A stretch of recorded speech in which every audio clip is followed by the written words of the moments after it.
Assalamualaikum warahmatullahi wabarakatuh. Kami dari kelompok 1 akan menjelajahi dengan mengobservasi kebun stroberi di Wahana Delas Purbalingga, tepatnya di Jalan Raya Serang, Kecamatan Karangreja, Kabupaten Purbalingga. Di sini tidak hanya menawarkan keindahan kebun stroberi, tetapi juga suasana yang asri dan sejuk. Kita di sini bisa menikmati pemandangan yang hijau yang memanjakan mata dan udara segar khas pegunungan.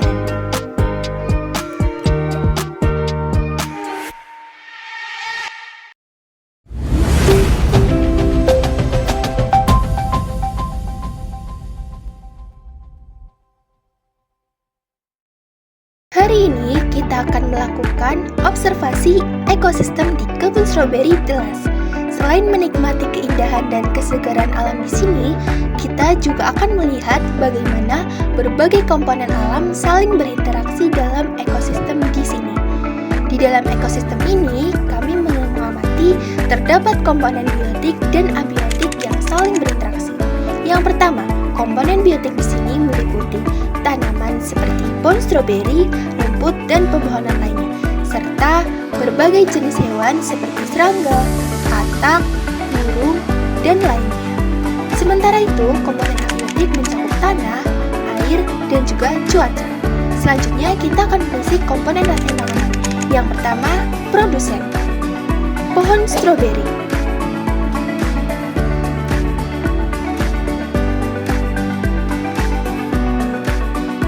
Rumput,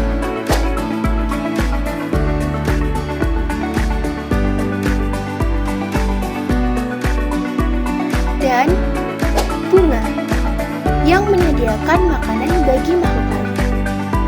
Yang kedua, konsumen primer, terdiri dari ulat,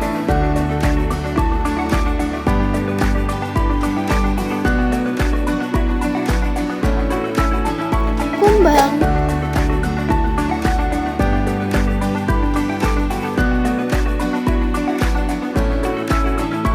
siput,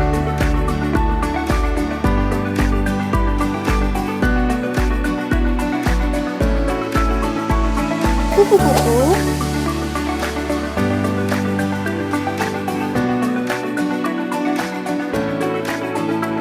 belalang,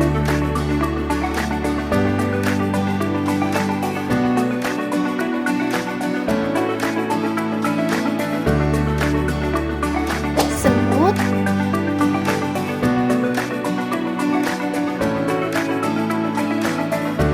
dan juga kelinci yang merupakan hewan pemakan tumbuhan.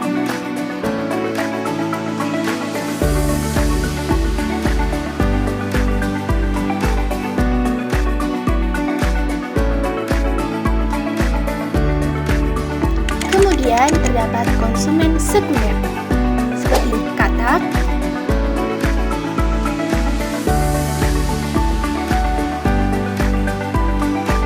laba-laba,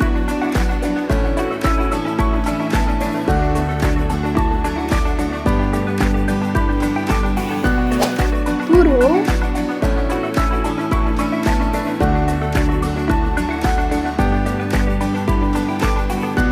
kemudian terdapat konsumen tersier, kucing liar,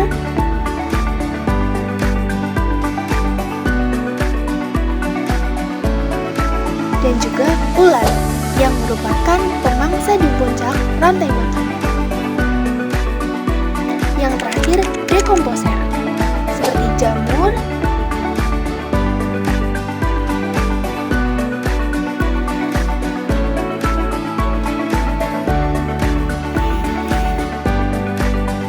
dan juga cacing yang berperan mengurai sisa-sisa makhluk hidup serta menjaga kesuburan tanah. Kali ini saya akan membahas tentang ekosistem kebun stroberi. Di sini kami akan membahas apa itu ekosistem, komponen biotik dan abiotik yang terdapat di kebun stroberi, rantai makanan, jaring-jaring makanan, dan hama yang menyerang kebun stroberi. Yang pertama, apa itu ekosistem? Ekosistem adalah suatu sistem ekologis yang terdiri dari makhluk hidup, komponen abiotik, dan lingkungan fisik atau komponen abiotik yang berinteraksi di suatu wilayah tertentu. Dalam ekosistem, organisme hidup berinteraksi dengan lingkungan fisik mereka serta dengan organisme lain, menciptakan hubungan yang saling bergantung. Komponen biotik yang terdapat di kebun stroberi, yang pertama tumbuhan. Pohon stroberi sendiri merupakan tanaman utama yang menjadi bagian dari rantai makanan. Tumbuhan lain yang tumbuh di sekitar kebun stroberi seperti rumput atau gulma dapat berperan sebagai pesaing stroberi dalam menyerap nutrisi dan air dari tanah. Kemudian terdapat hewan, seperti serangga penyerupuk seperti kupu-kupu, penting untuk penyerbukan tanaman stroberi. Hewan pemangsa seperti burung dan laba-laba, mengontrol populasi hama yang merusak tanaman. Hama seperti ulat, kutu daun, dan siput dapat mengganggu kesehatan tanaman stroberi, dan mikroorganisme tanah seperti bakteri dan jamur membantu menguraikan bahan organik menjadi unsur hara untuk tanaman. Kemudian, manusia.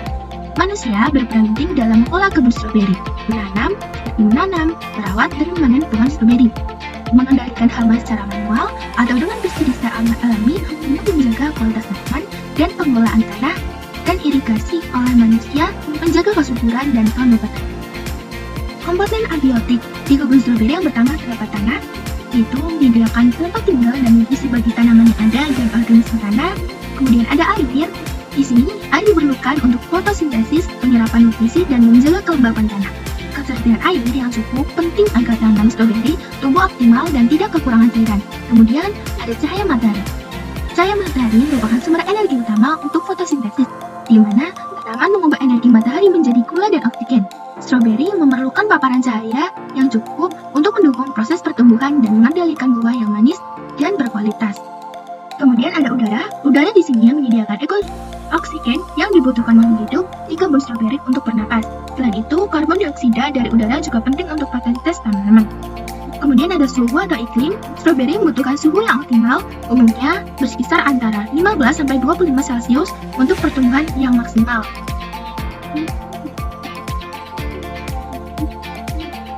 Kemudian,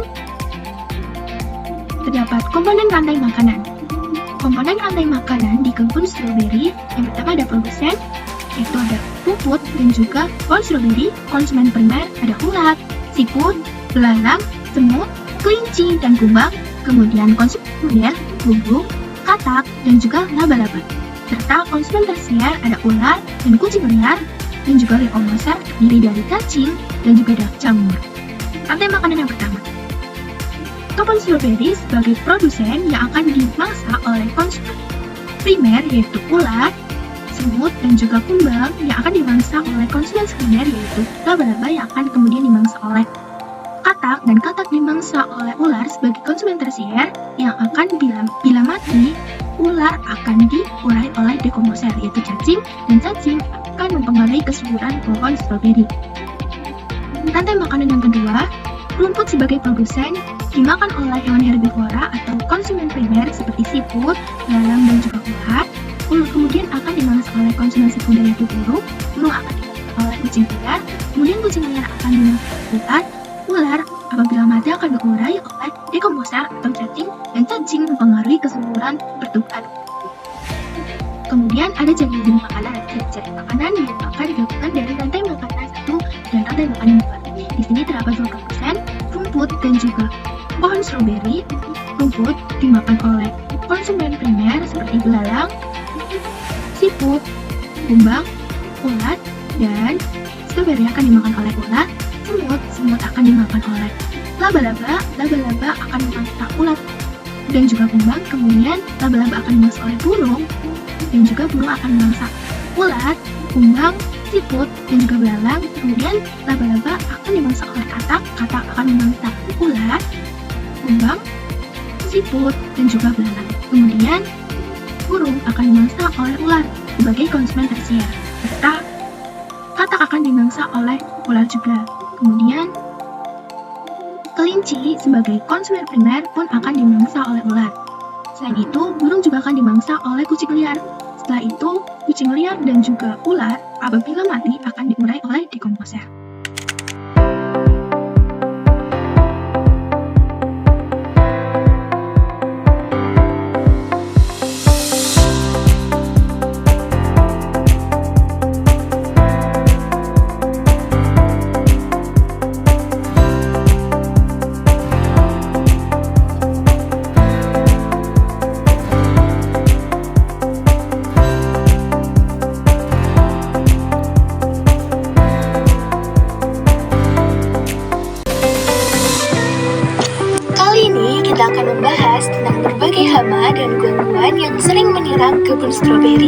mulai dari ulat grayak, jamur, kutu daun, hingga faktor lingkungan seperti curah hujan yang tinggi.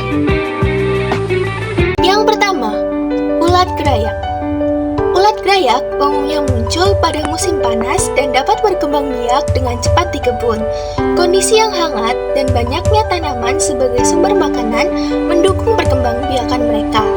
Dampaknya, ulat ini memakan daun dan batang tanaman yang mengganggu proses fotosintesis. Jika serangan parah, tanaman bisa menjadi layu dan bahkan mati. Para petani untuk menangani ulat grayak ini yaitu dapat dengan memanfaatkan predator alami seperti burung atau dengan menyemprotkan larutan organik dari bawang putih ataupun jamur. Selain itu, penggunaan jaring pelindung bisa mengurangi kontak ulat dengan tanaman. Yang kedua, jamur. Jamur biasanya tumbuh karena kelembaban yang tinggi, terutama saat curah hujan tinggi atau kebun tidak mendapatkan sinar matahari yang cukup. Infeksi jamur dapat menyebabkan daun tanaman menguning, layu, atau bahkan membusuk. Jika tidak segera ditangani, hasil panen bisa berkurang secara signifikan. Untuk mencegah jamur, penting untuk menjaga kebun tetap kering dan memastikan ada sirkulasi udara yang baik. Penggunaan fungisida alami seperti larutan baking soda akan preventif. Yang ketiga, kutu daun. Kutu daun muncul karena kebersihan kebun yang kurang terjaga dan seringkali berpindah dari satu tempat ke tempat lainnya. Kutu daun menghisap cairan tanaman, menyebabkan daun mengkeriting dan menjadi lemah. Ini menghambat pertumbuhan tanaman dan membuat rentan terhadap penyakit lain. Para petani untuk menangani kutu daun ini dapat dengan menyemprotkan air sabun ringan pada tanaman untuk mengusir kutu daun atau gunakan minyak neem sebagai insektisida alami. Yang keempat, burung. Penyebab burung tertarik pada buah stroberi yaitu karena buah stroberi menjadi sumber makanan burung. Buah yang diserang burung seringkali berlubang atau rusak sehingga tidak bisa dipanen. Ya, dapat dengan menggunakan jaring pelindung untuk menutupi tanaman atau buat menghalang visual seperti scarecrow untuk mengusir burung dari kebun. Yang kelima, siput. Siput banyak ditemukan di kebun yang lembab, terutama setelah hujan. Mereka lebih aktif pada malam hari dan pada cuaca basah. Siput memakan daun, batang, dan buah yang menyebabkan tanaman rusak dan berkurang kualitas hasil panen. Untuk mengatasi siput, bisa dengan menggunakan jebakan berbahan bir atau kulit jeruk yang diletakkan di sekitar tanaman. Yang keenam, lalat buah. Lalat buah tertarik pada buah stroberi yang manis dan matang. Mereka bertelur di dalam buah dan larvanya kemudian merusak buah dari di dalam. Buah yang terserang lalat buah akan berlubang dan berstruktur lembek sehingga tidak layak dikonsumsi. Penanganannya yaitu dengan penggunaan perangkap kuning yang dilapisi lem dapat menarik dan menangkap lalat buah. Juga memetik buah yang sudah matang tepat waktu mengurangi kemungkinan serangan. Yang terakhir yaitu curah hujan tinggi. Curah hujan tinggi meningkatkan kelembaban dan bisa menyebabkan genangan air yang memicu pertumbuhan jamur dan kerusakan pada akar tanaman. Dampaknya, tanaman yang terlalu lembab bisa rentan terhadap penyakit busuk akar dan pertumbuhan jamur. Ini menyebabkan hasil panen menurun dan kualitas buah berkurang.